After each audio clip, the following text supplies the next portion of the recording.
अ मध्ये शिकत आहे. माझ्या नाट्यचिंतेचे नाव मातृपितृ पूजन. आई, ए आई, तुला माहितीये उद्या 14 फेब्रुवारी आमच्या शाळेत मातृपितृ दिन साजरा करणार आहेत. तुला आणि बाबाला यायचे. हा, मागच्या वेळेस तुम्ही आले नव्हते का? तर ऑफिसचं काम होतं. या वेळेस तर तुम्हाला यावंच लागेल. काय? नाही जमणार? अगं पण का? अगं हा संस्कारक्षम उपक्रम आपण सगळ्यांनी मिळून राबवायला पाहिजे ना. बरं, आमच्या शाळेतून सांगितले आहे आई वडील नाही येऊ शकले तर आजी आजोबांना आणलं तरी चालेल. मग मी आजीला फोन करते. किती दिवस त्यांना त्या गावाच्या झोपडीत ठेवले. मला पण त्यांची आठवण येते ना गं.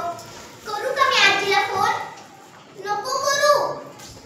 बरं, आता मला शाळेत जायला पण नक्की उशीर झालाय. मी शाळेत जाते. तू ना आजी आजोबांना फोन कर आणि त्यांना बोलावून घे.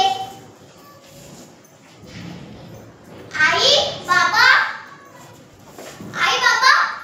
कुठे तो आजी आजोबा?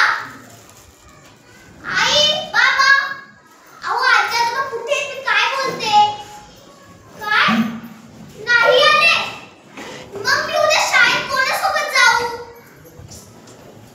काय हो बाबा, जर ती आले असते तर मी त्यांचे पाय धुतले असते, त्यांचं औक्षण केलं असतं, त्यांना पेढा भरवला असता. मला माझ्या सगळ्या मित्रमैत्रिणींसोबत किती छान वाटलं असतं. पण तुम्ही बोलताय आता तर आजी आजोबा आलेच नाही.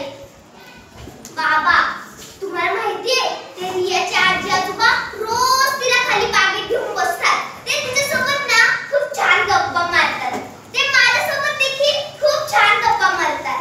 मला ना खूप छान वाटतं. पण आता तुम्ही बोलताय आजी आजोबा आलेच नाहीयेत. बाबा, बोलवा ना हो आजी आजोबांना. मला त्यांची आठवण येतेय. काय? वृद्धाश्रम? नाही बाबा, काय बोलताय तुम्ही? वृद्धाश्रम? नाही बाबा, तुम्ही असं का केलं? त्यांना वृद्धाश्रमात का टाकलं?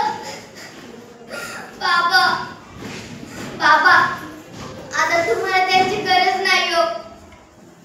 पण आता खरी गरज त्यांना तुमची आहे. बाबा, त्यांना बोलून घ्या.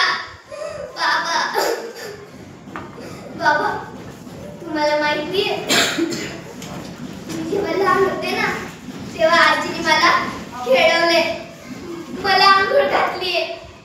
मला त्यांची खूप आठवण येते हो बाबा, तुम्ही आता या घरात राहताय ना, हे घर दुसरं तिसरं कोणाचं नाही तर त्याच आजी आजोबांचे.